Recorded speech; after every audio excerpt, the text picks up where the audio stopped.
Balance flies have become one of my go-to pattern styles when fly fishing lakes. Just about any of your favorite flies can be tied in a balance configuration, particularly leeches. The Bruised Leech is perhaps my current favorite. This blend of black and blue produces all season. I would feel lost if I didn't have a few Bruised Leeches on hand every time I venture out on the water. Here are the materials you will need to build your own supply of Bruised Leeches.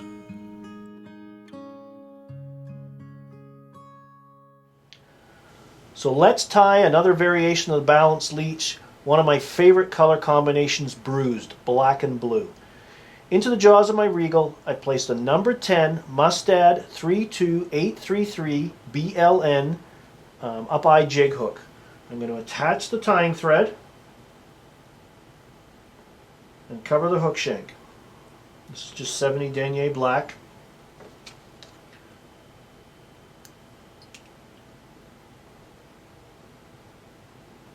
I'm going to bring the tying thread back up and just let it hang just before it falls off the edge. So the next step is to build our extension. For that, we're going to use a common household pin and use a pair of side cutters to trim the pin so it's the same length from the eye of the hook here to the point of the hook if you drew a line straight up from the point. That's the standard proportion for any balanced leech I tie. And I'm just going to take a pair of side cutters and trim the pin to length like so. With the pin extension cut, I'm going to use a 7/64 tungsten bead. You can use 1/8 as well. I just prefer the 7/64 for my number 10 leeches, just a habit I've started over the years. And I'm going to place that tungsten bead onto the pin with the wide end of the bead facing the pin head, so it'll wrap up onto that pin head. And over the years, experience has taught me with a 7/64 and this pin that I want to push this extension out, that I can get approximately 2 more beads, if you will imagine, in behind the bead I've slid on. So I'm just going to put that on, wrap that around, and use my tying thread to secure the pin assembly onto the shank.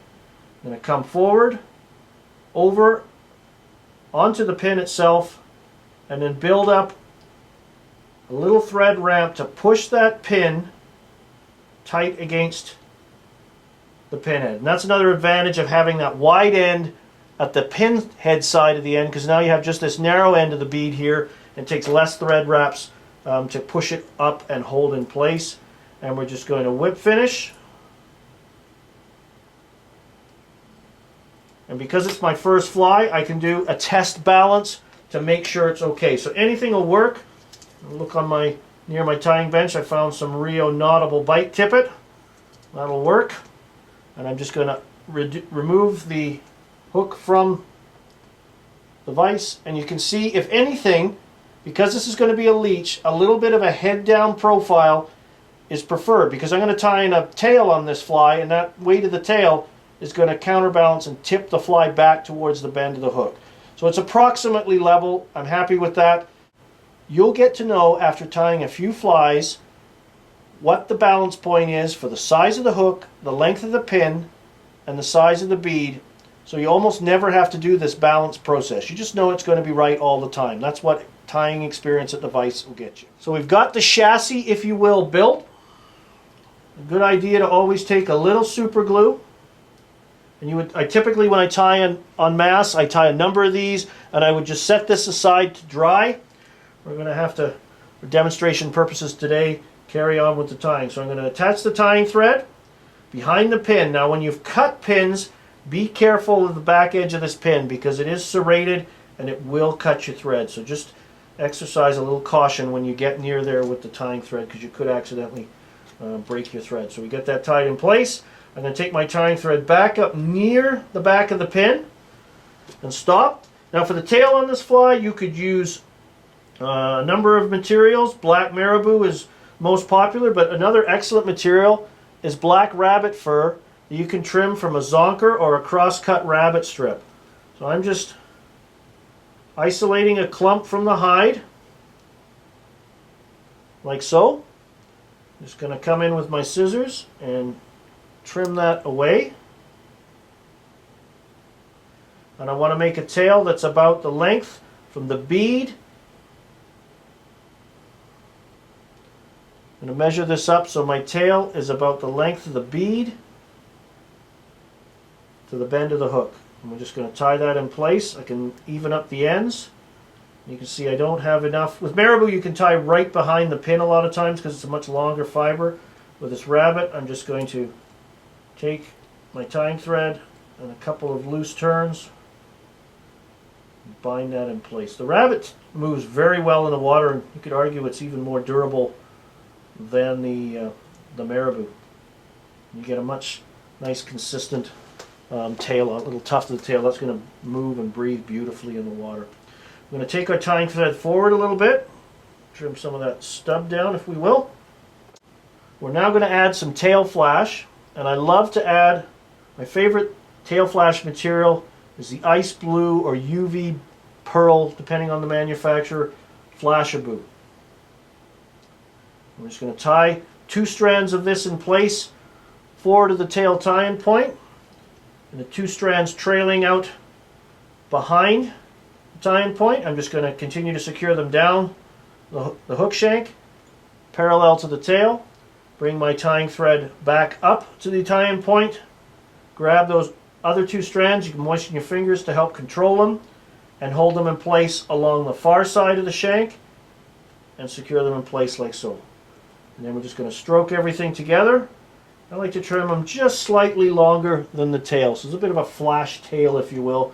Those familiar with tying saltwater patterns, clousers, whistlers, those kind of things that have flash tails in them. Same kind of premise. Now we're just going to move our tying thread forward in preparation for forming a dubbing loop.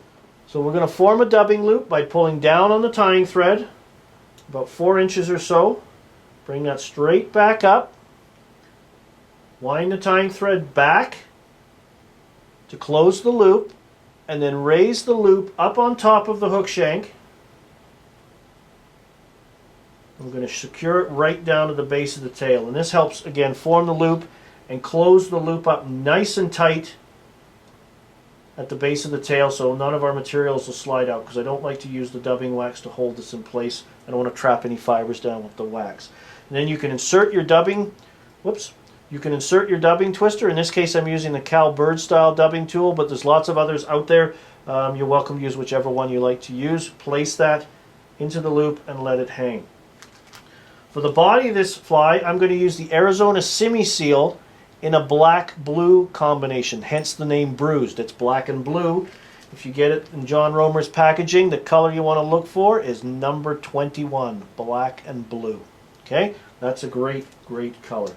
So we're just going to take our dubbing, and I'm going to take a pinch from the package, open the loop at the bottom, insert the dubbing, and push it up, and you can see that I'm using my fingers to massage it out and get the fibers to run perpendicular to the loop if you can.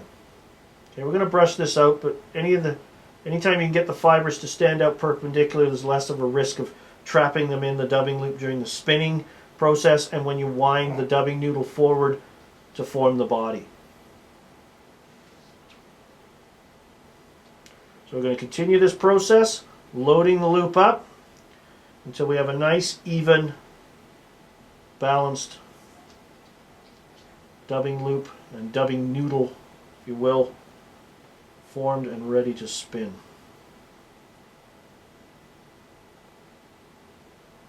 Nice and even. And now we start spinning slowly so we don't accidentally throw any materials out of the loop. And then we spin and we continue to spin. It twists, as you can see.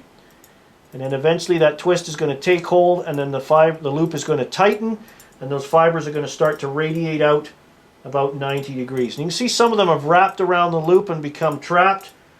And we can fix that problem very easily with a little piece of Velcro. You could use a dubbing needle as well, but Velcro works really well. I just attach some to the back of a toothbrush here. we're just going to hold on that and just gently brush the loop. And if you can, kind of brush from the front of the loop to the back. So from the front of the fly to the tail. Okay, just to start training the fibers to flow backwards. And that's nice and brushed out, and we're ready to wind the dubbing loop forward to form the body. So let's form the body. We're just going to start winding. Bits of exposed dubbing loop right at the base of the tail to help aim it. We want to make sure that we get our dubbing wraps right at the base of the tail. A couple of wraps around, and then I'm just going to use my left hand here to sweep and pull back the fibers. So trying to reduce the fibers I trap to a minimum. And just pull this all the way back, and we're going to wind this all the way back up so it's right behind the bead. All the way up. And go as tight as we can against the bead. Pack it in there.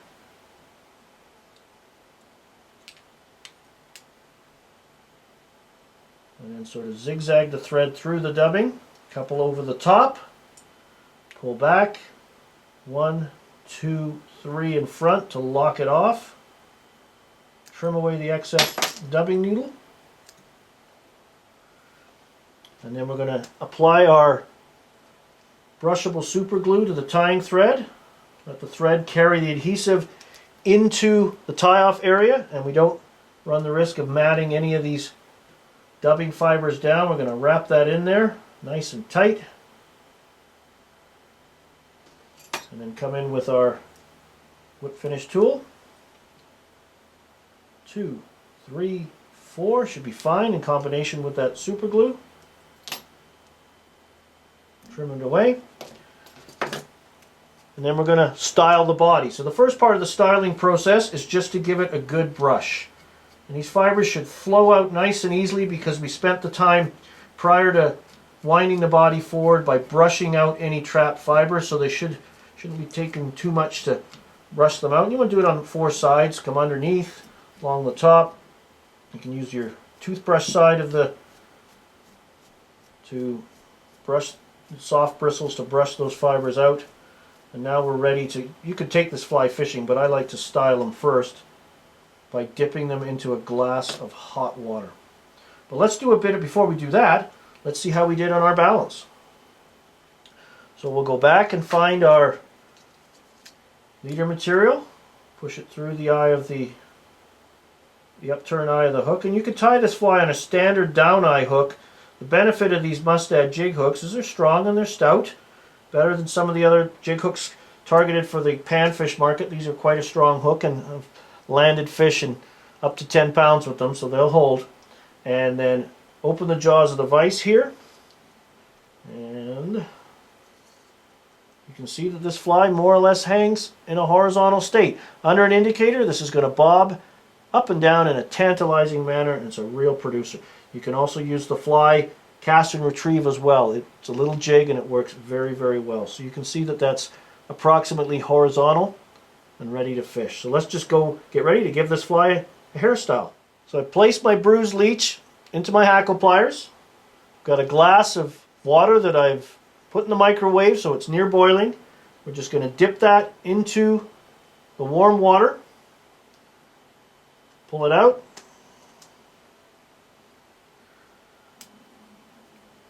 Remove it from the hackle pliers. Place it into the vise. And you can see how that has styled my dubbing fibers. It takes all the memory out of them. You can see you get that beautiful leech look, and we can come in and just use the open jaws of the scissors to trim any long fibers that are somehow bothering you, but trust me, the fish don't mind. And there you have a beautiful, slender, balanced leech that's going to sit under the indicator, and it's going to open and close as it bounces and dangles, and let light in there, reflect light, and fish just love this thing. This bruised color is one of my favorite colors of the Balanced Leech series. So make sure you have some of these in your fly box, because trout love this black and blue coloration at any depth. For more information on fly fishing, and stillwater fly fishing in particular, please visit my website at flycraftangling.com. Here you'll find lots of information, including fly fishing tips, fly patterns, articles, dates on my seminars and schools, along with links to my blog and mine and Brian Chan's online Stillwater fly fishing shop. You can also visit our store directly at stillwaterflyfishingstore.com. Please join the conversation on my Facebook page or follow me on Twitter. Thanks for watching, and please take the time to watch my other tying videos as well.